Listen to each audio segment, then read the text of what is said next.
Selamat pagi, saudara sekalian.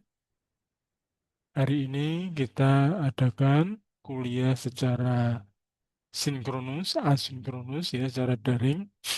Karena kemarin minggu lalu adalah libur 1 Muharram dan sekarang kebetulan saya ada di Makassar sehingga saya terpaksa melakukan kuliah secara daring ya dengan menggunakan fasilitas YouTube seperti ini.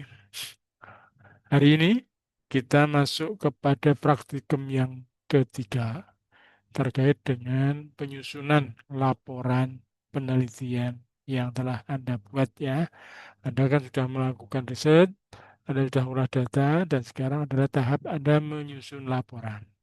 Sehingga minggu depan diharapkan laporan itu sudah selesai dan bisa diupload di minggu ke-15. Nah, di minggu ke-16 nanti kita akan paparkan hasil dari penugasan yang telah diberikan kepada Anda sekaligus untuk perkuliahan terakhir. Baik, hari ini kita langsung saja untuk memulai paparan terkait dengan penyusunan laporan riset kuantitatif. Nah, kita langsung masuk saja ya ke struktur laporan penelitian kuantitatif. Nah, pada tahap paling awal, bagian paling awal itu nanti judul ya, judul dari riset Anda. Nah, nanti dikasih apa namanya? Dikasih halaman judul yang isinya judul penelitian, nama peneliti, nomor mahasiswa Anda, ya, kemudian prodi, UMY, dan tahun berapa. Kemudian isinya daftar isi, daftar tabel, daftar gambar. Ini pada halaman bagian awal. Nah, selanjutnya Anda masuk ke latar belakang ya di bab 1 pendahuluan. Nah, di pendahuluan itu terdiri dari yang pertama adalah latar belakang. Nah, dalam latar belakang ini sudah kita buat kemarin ya di proposalnya. Anda jelaskan tentang fenomena yang terjadi, terkait dengan masalah apa yang terjadi yang menarik Anda riset ya. Kemudian didukung dengan data, kemudian Anda tunjukkan ke masalahnya. Ya. Masalah itu adalah kesenjangan antara yang seharusnya dan yang nyatanya. Kalau yang ideal dan aktual sama, berarti udah nggak ada masalah. Ya. Jadi Anda tunjukkan harusnya itu bagus, kalau nyatanya masih jelek, nah itu berarti masalah. Kemudian diakhiri dengan pentingnya riset ini dilakukan. Selanjutnya Anda buat rumusan masalah ya. Nah, rumusan masalah ini adalah apa? Pertanyaan yang akan dijawab dalam riset Anda. Jadi misalnya apakah ada pengaruh antara kualitas pelayanan dengan kepuasan masyarakat? Nah, itu berarti kan rumusan masalahnya. Tergantung dari judul Anda yang Anda buat kemarin. Nah, kemudian yang berikutnya adalah Anda membuat tujuan penelitian. Nah, tujuan penelitian ini sebenarnya hanya menjabarkan dari rumusan masalah, menjawab rumusan masalah. Misal ya, permasalahan masyarakat seberapa besar tingkat kepuasan masyarakat, maka tujuan penelitian untuk mengetahui seberapa besar tingkat kepuasan masyarakat dan seterusnya. Jadi tergantung dari rumusan masalah Anda. Tujuan ini tinggal mengklopkan dengan rumusan masalah. Nah, berikutnya itu nanti adalah manfaat penelitian, ya, manfaat penelitian, manfaat teoretik dan manfaat praktis. Saya kira di proposal Anda pasti sudah selesai ya. Nah, kemudian tinjauan pustaka ini saya kira sudah selesai di proposal ya. Dan proposalnya sudah selesai kan. Ada kajian teori, ada penelitian terdahulu, kan? Kemudian kerangka pikir, hipotesis. Nah, ini adalah bab 2. Saya kira Anda tidak perlu membuat lagi ya karena sudah Anda buat di proposal ini kan. Nah, kemudian bab 3 ini juga masih di proposal ya, metode penelitian.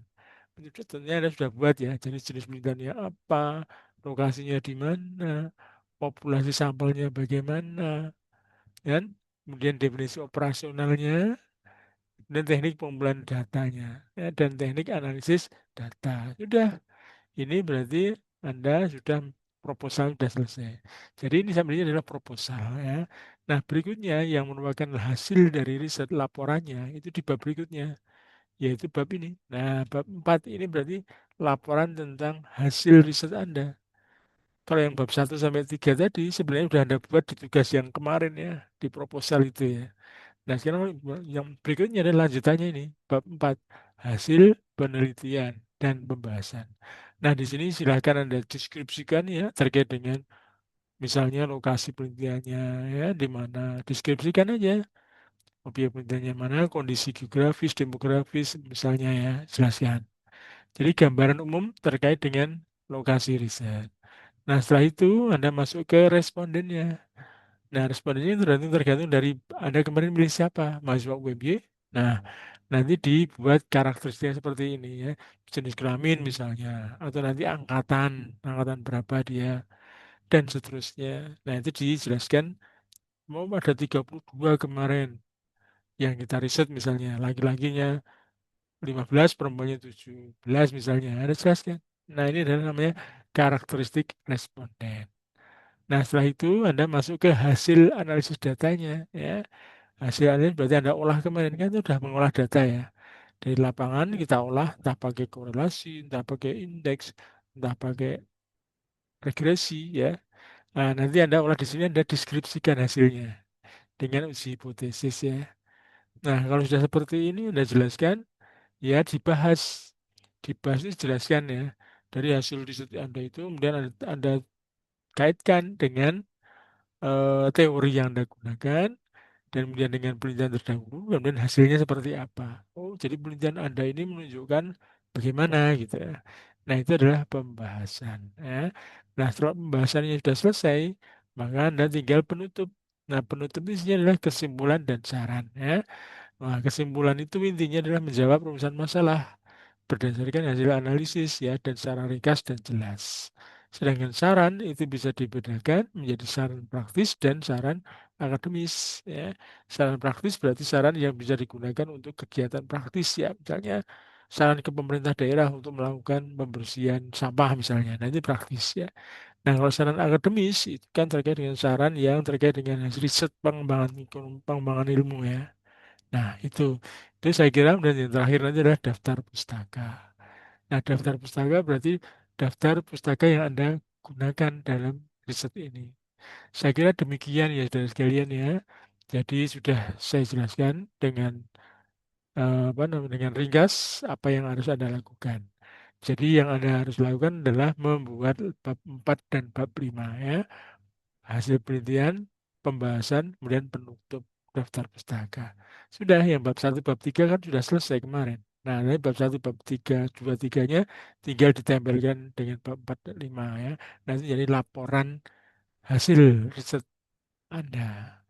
Dan jangan lupa itu nanti di-upload ya besok minggu depan lagi ya. Ketika Anda buat sudah selesai, nanti di-upload minggu depan setelah Anda presentasi di minggu ke-15.